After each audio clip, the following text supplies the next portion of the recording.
Bien, mesdames et messieurs, madame la rectrice, merci d'être là. D'abord, c'est un honneur, c'est un plaisir et c'est aussi une reconnaissance que vous assistiez à cette première réunion de travail et à cette première conférence autour du rôle. Et pendant une journée complète, puisque je l'inaugure avec une conférence générale sur les questions de la lecture, de la maîtrise de la langue et du rôle. Et elle se poursuivra avec Paul Benamiche et Michel Savy de façon plus précise et plus pratique autour de la démarche pédagogique du rôle, de l'usage du site qui porte ce dispositif. Et j'ai environ 1 heure et quelques pour vous dire un certain nombre de choses. Toujours difficile de faire un choix. En fait, j'ai pas choisi. Je me suis dit que j'allais aller avec vous un peu au fil des questions que l'on peut se poser sur la lecture depuis l'école maternelle jusqu'à y compris le collège. Vous avez souligné, madame, et vous avez vraiment raison parce que c'est vraiment très important, l'impact et la difficulté d'ailleurs, mais le défi que nous impose le ministre aujourd'hui en incluant la 6e dans le cycle 3.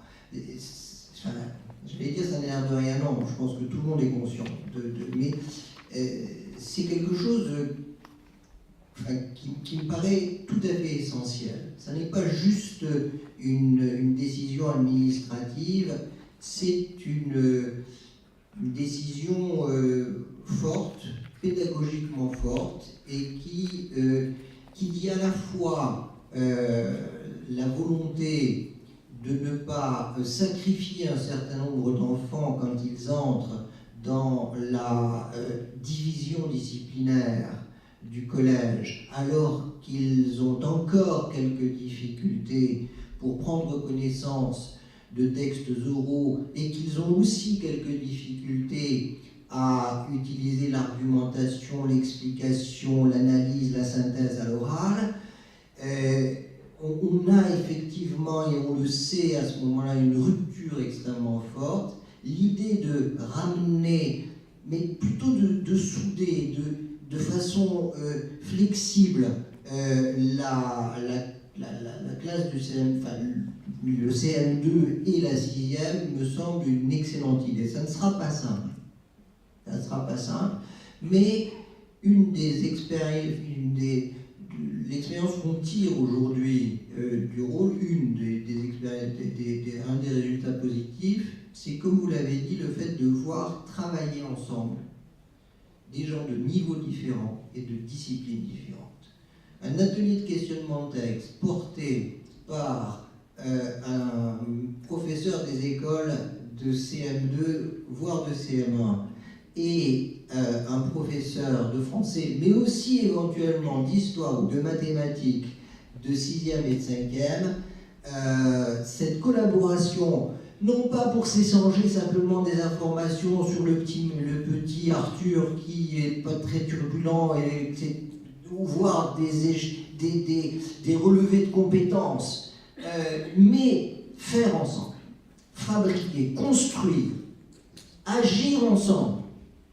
Quand on sait combien c'est difficile, je viens de publier, enfin nous venons avec Yves Quéré, qui est le président de l'Académie des sciences, de publier un livre qui s'appelle Langue et sciences.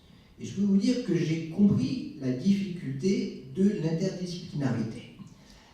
Mais ça a été un voyage merveilleux. Je peux vous dire, pendant 2 ans et demi, nous avons vraiment travaillé ensemble, Yves Quéré et moi. Yves Quéré, vous savez, c'est non seulement le président de l'Académie des sciences, mais c'est un des fondateurs de la main à la pâte. Champagne, Yves Quéré, Léna, c'est le trio, voilà. Yves est un type avec qui je travaille depuis des années. il est formidable. Chaque fois qu'on se voyait, on se disait la science, ça porte la langue. Et s'il n'y a pas la langue, il n'y a pas de science. Et on se disait ça. Et puis, un jour, on s'est retrouvés au conseil scientifique de la DGESCO, il y a 2 ans et demi. Et on nous avait demandé d'animer une réunion. On se voit tous les mois, 2 heures, c'est formidable. Je trouve ça extrêmement intéressant. Et on nous avait demandé d'animer 2 heures de réunion sur la langue et la science. Et ça a été un tel engouement, un tel enthousiasme je me rappelle Edgar Morin qui nous disait, qui à la fin de la réunion nous disait mais c'est exactement ça qu'il faut faire, je me bats pour ça depuis des années. Et c'est Edgar Morin qui nous a dit mais faites un livre là-dessus, faites quelque chose qui marque. On l'a fait, il est sorti chez Plon il y a quelques jours, et je dois dire que je me suis mieux rendu compte en travaillant avec un immense physicien, parce que voilà, moi, mauvais en maths, pur littéraire, mais évidemment l'âge venant et puis l'esprit s'ouvrant un peu mieux et aux autres disciplines, j'ai appris des choses, j'ai compris des choses, et puis ces mathématiques qui me terrorisaient sont devenues plus aimables. Et j'étais prêt à faire ce travail avec Yves, et on a fait ce travail, et on termine le livre avec un chapitre qui s'appelle Même apprentissage pour les langues et les sciences, la découverte, l'explication, l'analyse. Et quand on regarde comment les choses se font, quand on se pose la question de savoir comment on mène une leçon de grammaire, mais une leçon de grammaire, ça se mène comme on mène une séance de la main à la pâte. Et ça a été... Il y a longtemps que je cours derrière ce genre de choses, mais on est toujours, si vous voulez, rattrapé par la discipline elle-même, la grammaire, la règle, etc. Il faut... Voilà. Et quand on se dit, mais non, il y a une vraie découverte de la grammaire, et ce qui compte, ça n'est pas tant de mémoriser simplement une règle, ça vient après, il faut le faire, hein, attention, je ne dis pas qu'il ne faut pas mémoriser une règle, mais ce qui compte, c'est de savoir à quoi ça sert. Savoir à quoi sert la grammaire. J'étais dans une classe il n'y a pas longtemps, et la maîtresse, j'étais toujours la maîtresse, professeur des écoles, et faisait une leçon en CE, l'an dernier, c'était en juin en CE2, sur le sujet et l'objet. Et je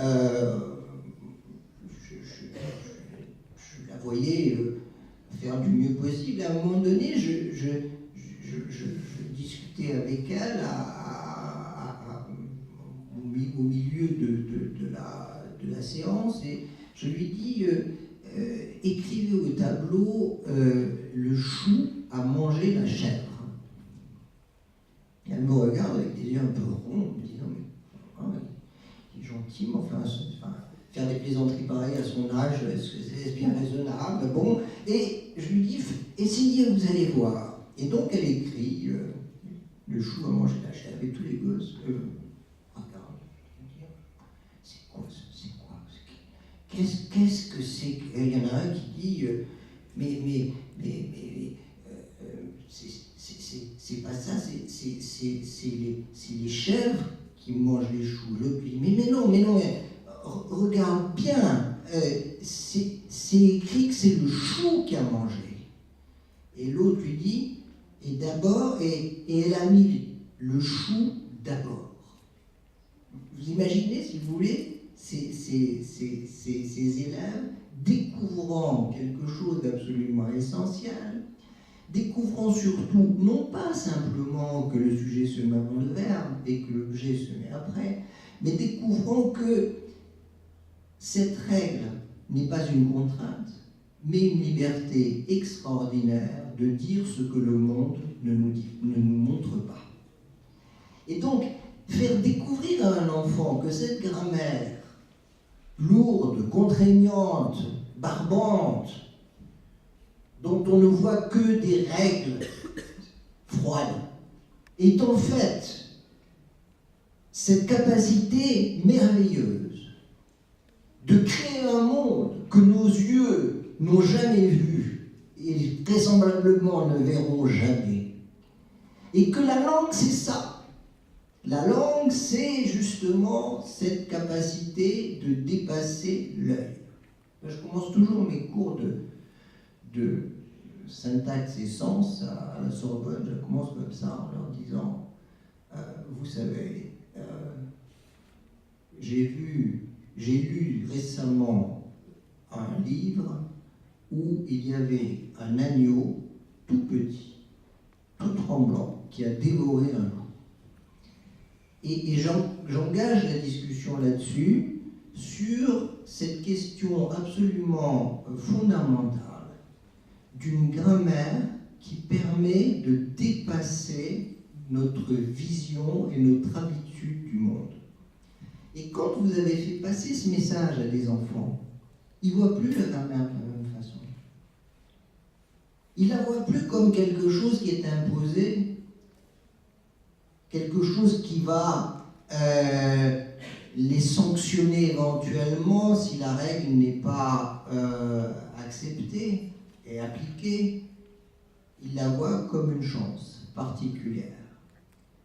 Et donc, si vous voulez, c'est cette idée qu'on peut poser quelque chose sur la table qui n'est pas un plan incliné avec une boule dont on va se demander pourquoi, à quelle vitesse va la boule, et si elle est plus grosse, si ça va plus vite, et si la pente est plus grande, ça va encore plus vite, etc. Ce qui est, par exemple, une leçon de la main à la pâte. On fera exactement la même chose avec une ou deux phrases ou trois. On se posera les questions, on fera des hypothèses. On se demandera pourquoi les choses sont comme ça. Et si on arrive, si vous voulez, à faire en sorte que la langue soit un objet d'étude, un objet d'analyse, qu'on ait le droit, pourquoi pas, moi je milite pour ça, à avoir des conclusions provisoires. Ce qui est une hérésie pour les grammairiens. Pour les grammairiens, il n'y a pas de conclusion provisoire. La règle est la règle, elle est complète, absolue, elle se suffit à elle-même. Ben non. La découverte de la langue, et notamment de la grammaire, autorise des conclusions provisoires. Moi, je pense qu'en CE1, on a le droit, à un moment donné, d'avoir une conclusion provisoire qui dit que le sujet, c'est celui qui fait l'action. Ah, me direz-vous, mais c'est pas possible, vous vous rendez pas compte. Et les verbes d'état? Un peu plus tard. Attendons. Ne faisons pas tout en même temps. Et le passif? Oh oui, d'accord. Attendons un peu, ça viendra. C'est pour ça que c'est provisoire. Et donc, si vous voulez, il faut qu'on accepte de faire passer cette notion de compréhension du sens des mécanismes syntaxiques, mais aussi des mécanismes de lecture, avant l'automatisation de ces mécanismes. On a eu trop longtemps tendance à privilégier l'automatisation. L'automatisation, par définition, c'est je ne pense pas. Hein. Quand j'automatise, je ne pense pas. Parce que l'automatisation est faite pour ne pas penser, hein, évidemment. Il faut automatiser à terme, mais il faut d'abord comprendre pourquoi ces mécanismes et quel est le sens même de ces mécanismes. Et là, on rejoint la réflexion scientifique. Ça n'est qu'à partir du moment où on accepte cette démarche-là, où on va faire la découverte des mécanismes et surtout du sens de ces mécanismes. Pourquoi? Quelle fonction est-ce qu'ils ont ces mécanismes grammaticaux, par exemple?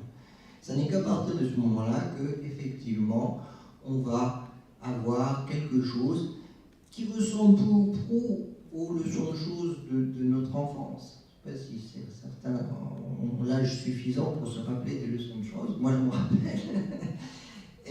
Mais poser quelque chose, se poser des questions, se demander comment ça marche, à quoi ça sert, faire des hypothèses, les confirmer, les affirmer, expérimenter. Eh bien ça, la langue se prête très volontiers à une démarche de ce type. Donc c'est dans cette perspective-là que je me place. J'en parlais récemment avec Viviane Bouis à l'inspection générale, et Viviane me disait qu'elle était exactement dans la même perspective, c'est-à-dire cette perspective qui est qu'on appelle la perspective de la métacognition, c'est-à-dire, on s'en fout, ça s'appelle comme ça ou autrement, peu importe, ça veut dire tout simplement comprendre pourquoi les choses sont ce qu'elles sont. C'est ça, c'est à mon sens le défi pédagogique qui nous attend, parce que nous avons des enfants aujourd'hui qui n'acceptent plus, comme peut-être nous l'acceptions, de prendre les choses comme elles sont, d'accepter les mécanismes et d'apprendre des mécanismes sans véritablement savoir pourquoi. Cette connaissance qui tombe d'en haut, telle que sans qu'on aille la chercher et qu'on la questionne, ne convient plus aujourd'hui.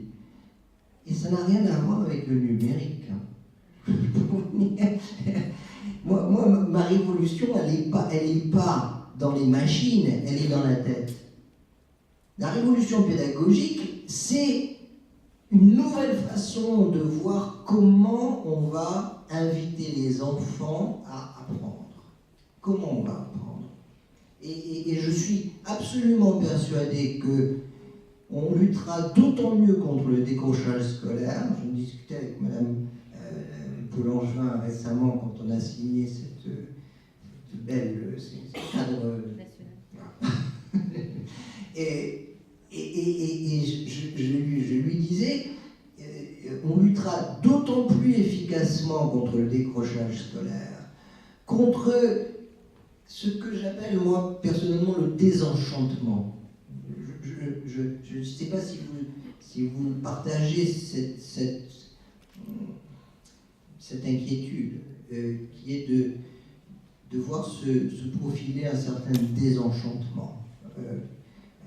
Ça ne veut pas dire que quand nous étions à l'école, nous étions enchantés. mais nous n'étions pas exaspérés. Hein. Je pense qu'il y avait une nécessité scolaire qui a été remplacée par une obligation. Et si on veut que cette obligation ne débouche pas sur un désenchantement ou un dégoût, alors il faut réenchanter l'apprentissage. Et réenchanter l'apprentissage, ça veut dire découvrir. Ça veut dire attiser la curiosité, ça veut dire pourquoi on apprend, à quoi ça sert, qu'est-ce que ça donne. Et ça, l'école a du mal.